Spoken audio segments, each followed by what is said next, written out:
இப்ப புரியுதா யாருதுன்னு? லியோ அளவுக்கு இல்ல. நான் வந்து ஓகேங்களா? யாரு? லியோவே ஒண்ணும் இல்ல. லியோவே ஒண்ணும் இல்ல. ஓகே. லியோவே லியோ ஒண்ணும் கம்மி இல்ல. தான் ப்ரோ. என்ன இருக்கு? லியோ கம்மி தான். லியோ கம்மி தான். தம்பி ப்ரோ லியோ கம்மி தான் ப்ரோ. ப்ரோ சத்தியமா தலைவருக்காக வந்து லியோ வந்து தம்பி நான் வந்து தாத்தா அப்படி ப்ரோ சத்தியமா நான் தலைவருக்காக தான் ப்ரோ வந்தேன். ஓகேவா? தலைவர் ஸ்மார்ட்டா இருக்காரு. கதை இல்ல ப்ரோ. கதை இல்ல ப்ரோ படத்துல. படத்துல கதை இல்ல ப்ரோ. அப்படி இல்ல. அண்ணா எங்க ப்ரோ வந்தது கதை? சொல்லிடலாம். இருங்க. இல்ல. லியோல எக்ஸ்பெக்ட் பண்ண அளவுக்கு என்ன? லியோ இல்ல. இல்ல தானே? லியோ ஆவரேஜ் தான். ஆவரேஜ் தானங்க. ஆவரேஜ் தான். அதாவது நல்லா கைதி கம்பேர் பண்ணும்போது லியோ ஆவரேஜ் தான். எக்ஸ்பெக்ட் பண்ண அளவுக்கு இல்லங்க. ஆனா நல்லா இருக்கு. ஓகே. பட் அந்த கூட இல்ல ப்ரோ. அந்த கூட இல்ல ப்ரோ. சும்மா பேசாத நீ. இப்ப யாரு? விஜயோட fan நீ. சும்மா உனக்கு பேச. நான் விஜய் ஃபேன் இல்லனா நீங்க நேர்மையா பேசுறீங்க. லியோ பத்தி பேச சரி நான் ஜெயிலர் எவ்வளவுங்கண்ணா? ஓபன் கண்டிப்பா பெட்டர் படம் அது. பெட்டர் படம் தாங்க. ஜெயலலிதா பெட்டர் படம் தான் இது. 100% கிளைமாக்ஸ் பாருயா 20 minutes 20 ஃபிளாஷ் பேக் இல்லனா?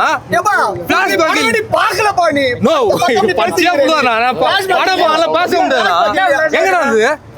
சும்மா சண்டை போடுற மாதிரி பஸ்ல அடிக்கிற மாதிரி அவ்வளவுதானா ஃபிளாஷ் பேக்? அவ்வளவுதானா ஃபிளாஷ் பேக்? அவ்வளவுதானா ஃபிளாஷ் பேக்?